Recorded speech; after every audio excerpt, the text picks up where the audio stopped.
বেশি প্রত্যাশা করতে যাবেন না, লোভী হবেন না। লোভ আপনার সুখ কেড়ে নিবে। লোভী কখনো সুখী হয় না। লোভীর পকেট কখনো ভরে না, যতদিন এটা ভরবে না।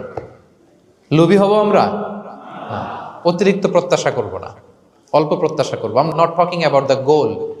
গোল should be bigger and higher, but I am talking about expectation. বেশি এক্সপেক্ট করা ভালো না। খুব প্রত্যাশা নিয়ে রাখছেন, কিছু পান নাই, দেখবেন যে কষ্ট লাগবে, ঠিক কিনা? আর কোনো এক্সপেকটেশন নাই, এরপরে যেটা পাবেন ওইটাই লাভ। যেটা পাবেন ওইটাতেই ভাল লাগে, সুখ লাগে। এই জন্য এক্সপেকটেশন যেন বড় না হয়। বেশি খাই যেন না করি। হ্যাঁ, কালকে কি খাবো, পরশু, আগামী সপ্তাহে আমার মেয়ের কি হবে, ছেলের কি হবে, ওদের ভবিষ্যৎ, গাড়ি বাড়ি নাই, এই যে অস্থির। এরকম আসলে নাই। আজকের জন্য বাঁচুন, আজকের জন্য বাঁচুন, কারণ আগামীকালের তো জন্মই হয়নি। আগামীকালের জন্ম হয়েছে, এটা কি আজকে না আগামীকাল?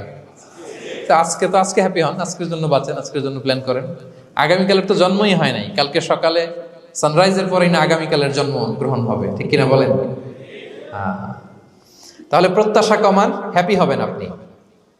ইমাম গাজালি রাহিমাহুল্লাহ একটা চমৎকার কথা বলতেন। উনি বলতেন, তোমার রিজিকে যা আছে এটা 2 পাহাড়ের মাঝখানে থাকলেও এটা তুমি পাবা। আর যেটা তোমার রিজিকে নাই, ওইটা অনেক দূর থেকে আনার পরেও হাত দিয়ে নিয়ে 2 ঠোঁটের মাঝখানে রাখলেও ওইটা পড়ে যাবে। কথা বুঝতে পেরেছেন?